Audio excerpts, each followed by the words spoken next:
అవునా కదా? తప్పులు బాధలు సమస్యలే తీర్చలేని దేవుడు కనపడిన పరలోకం, నేను పరలోకానికి మిమ్మల్ని తీసుకెళ్తానంటే ఈ కష్టాలు తీర్చలేనుడు అదేమి ఇస్తాడు? అవునా కదా?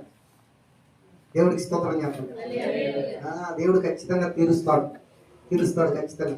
ఎందుకంటే కనపడని దాన్ని ఉంది, నేను వస్తాను మళ్ళీ మీ కొరకు సిద్ధపరుస్తున్నానని చెప్పిపోయిన దేవుడు నిశ్చయంగా మళ్ళీ మనం వచ్చి ఈ యహమందును పరమందును మాకన్నిటికీ చాలిన దేవుడు, సమృద్ధి కలిగిన దేవుడు యేసు ప్రభు. దేవుడికి స్తోత్రం చెప్పండి.